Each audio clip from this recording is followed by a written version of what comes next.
shift focus to another story, of course, that every Chennaiite is concerned about. Besides the fact that today you're going to see a lot of traffic on this particular stretch in the heart of Chennai, there is also a strike that is threatening to also affect the daily life of Chennaiites. The Transport Corporation is coming together and has called for a strike, as employees really will go on an indefinite strike beginning today. The strike has been called by 10 major transport employee unions. 8 of the transport corporations operate somewhere near 22,500 buses across the state and ferry several crores of passengers on a daily basis. There's no clarity yet on whether the employee union affiliated with the ruling AIADMK will join the strike. Transport employees have been demanding a revision in wages and settling post-retirement benefits of Transport Corporation workers. Several rounds of talks have been held between representatives of the worker union and the state government over the past few days, but clearly no solution has been reached. It's been announced that several special trains will be operated today to provide relief to commuters. I want to go across to my colleague Pramod Madhav, who is joining us with more details on this story. Good morning, Pramod. First of all, give us details on whether Chennai's life is going to be affected by this particular strike. Good morning, Ashita. And as you know, definitely there's going to be a complete havoc in not just in Chennai but entire Tamil Nadu, because this strike is all across the state. And as you mentioned, 22,000 buses, but the people involved is close to 1.15 lakh transport workers.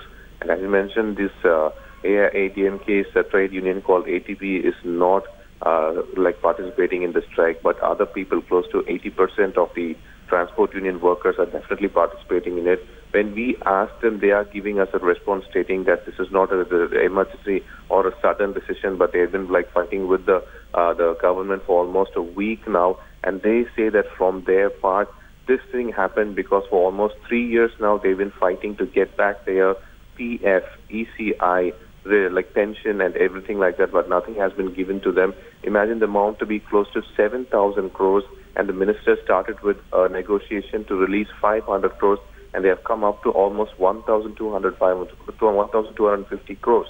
But the issue is that right now the people who have retired, the people who have other works to do, they claim that this is their money and why can't the government give it to them? What was the government doing? And actually the big question here seems to be that what happened to this money? Why did this 7,000 crores go? This is what they are fighting on. But on the other hand, it is definitely affecting the people of Tamil Nadu. Imagine on a Monday morning, everybody has to go to work, various places, and all across Tamil Nadu, there is no buses traveling. And of course, the government tried to go ahead with other kind of issues like using retired bus drivers and school bus drivers, but that is not yet properly implemented, Akshita.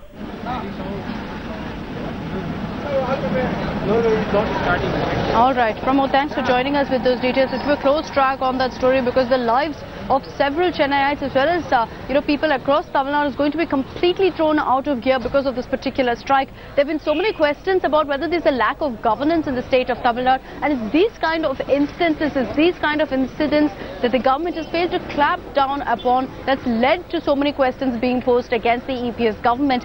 While we talk about governance, everyone's been mentioning that the government seems at this point busy politicizing and politicking only, and that really is where the root of the problem is. Yesterday we saw the Chennai Metro being inaugurated, the underground metro line, and along with it Venkaiah Naidu seated alongside Edappadi Palanisamy for the press as well as for the inauguration. It's led to a lot of questions whether the BJP itself is trying to cozy up to the AIADMK ahead of the presidential election. The vote of the AIADMK is very, very crucial for the centre, for the BJP government. And is that why we're seeing some sort of, parlay, some sort of relationship really building between the BJP and the current AIADMK government is the question. The BJP definitely seems to be cozying up to the incumbent EPS government in Tamil Nadu. Urban Development Minister Venkaiah Naidu called on Chief Minister Edappadi Palanisamy in what's being seen as a bid to secure his party's support for the NDA's presidential candidate.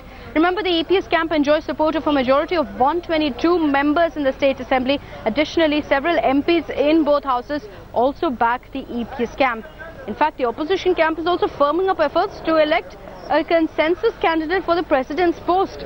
Plans are afoot to invite Congress President Sonia Gandhi, SP founder Mulayam Singh Yadav, West Bengal Chief Minister Mamata Banerjee, along with other leaders for DMK patriarch M. Karunanidhi's 94th birthday in June. MK's talent members already confirmed that nobody from the BJP will be invited for this particular event. I want to go back to Priyamvada, our deputy editor, who's joining us on this broadcast. Priyamvada, we've been seeing a lot of politicking taking place. Recently, there were reports suggesting that EPS had also told his ministers, his cabinet, not to criticize the BJP in the open. And now, yesterday, we saw that photo op. You've been reporting a lot about a possible, tie-up of sorts with the BJP backing this government here in Tamil Nadu. Many are questioning the intention of the same. Is it for the presidential elections? Is the BJP hoping to garner some sort of support from the AIADMK?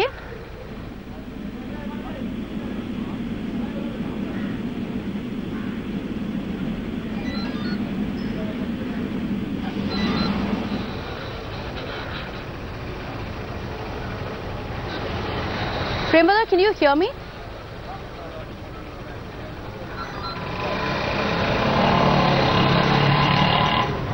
All right, we'll get back to Priyamvada in just a bit. We seem to have lost that connection with her. But this is, of course, a question that many are asking. Political experts believe that possibly could be the motive behind the BJP suddenly cozying up to the EPS government.